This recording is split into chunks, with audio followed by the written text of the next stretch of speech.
Hi, my name's Ken Adgate. I wanted to go over what you're going to be getting once you get a new Tuttle board and a new Tuttle Mast. For those who are new to the Tuttle game, this is what you're basically going to get from Slingshot when you get your new setup. So board comes with the board bag, which is really nice. That was a requirement that we really wanted to have, me and Kyle. Mainly for putting it together, it's really nice to have some kind of padding system to put the foil together, and we'll show you why. So basically pull it out of the bag.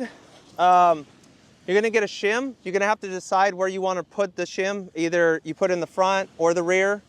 On this particular one, on this new flow, we like to ride it in the front, a little bit more front foot pressure. So we like the shim all the way in the back. So basically you just slide the shim in. And then after you get done with the shim, basically what you're gonna end up doing is just sliding in the foil. Just like that. And what I like to do, when it's on the board bag, obviously, not on flat, rocky ground like the hatchery, basically just make sure it's in. You could probably rock it back a tiny bit, just make sure it's nice and loaded. The foils are designed, there's a wedge system, so the more pressure you put in there, the more locked in it gets. So basically after you do that, what I like to do is just put it on its side, put basically any kind of stuff. I mean, if you care about your foils, you put anything just to protect the wingtip. You'll also get 2 screws. You'll put them front, the very front insert to the foil mast and the very rear insert. So you basically just screw those in. And then what I like to do after that, I just bring it up here, do one little lean against it just to make sure that front is loaded and it's all locked in. And then I just do one little tighten up more just to make sure everything's locked in place nice and tight. And then after that, you're ready to go. One nice thing about the one lock is it's pretty simple. You don't need any screws here, so it's going to be pretty quick on the water. As far as taking it apart, very important to show you how we like to do it and where to stand on the board to basically break the foil loose. So again, you'll put it on its side to unscrew it. Hopefully they're fast forwarding this part. And if you have a better Allen tool, it'll definitely work better.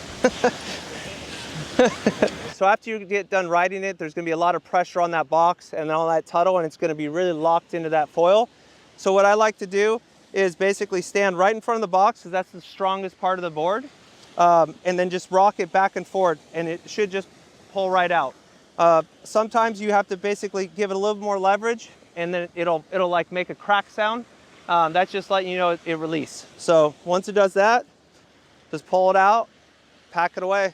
So pretty simple process. We really recommend that when you're breaking it loose to stand in the front portion of the board, right in front of the box, and not like towards the nose. So the construction side of it, pretty much anything past here is going to be just lamination, no high density foam or extra layers of carbon. So, and then basically in front of here until about the Slingshot T is going to be high density foam and multiple layers of carbon. So it's a very, very strong area.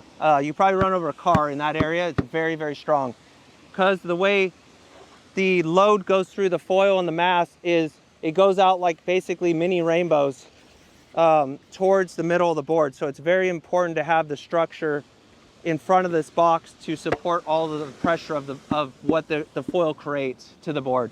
So that's good for us, because then we have a platform to stand on and pull some leverage to break the foil loose. So that's how we do it for the last 10 years, and it's working great. So unfortunately, there's no fail-safe on basically putting your screws in before. A lot of times you get distracted. If you're a pilot like myself, you have a checklist, and it's just like putting your gear down before you land. You make sure your wheels are down, and so these are your wheels. All right, so you want to make sure those are in the Tuttle before you hit the water. An idea that we might be coming out with is putting some kind of orange tips on them, so they're really bright to let you know they're in the board. Or a pitot tube, like basically ready for flight that you could put in the screws. So we're thinking of something. Hopefully we can think of something to make it a little bit more fail-safe. But yeah.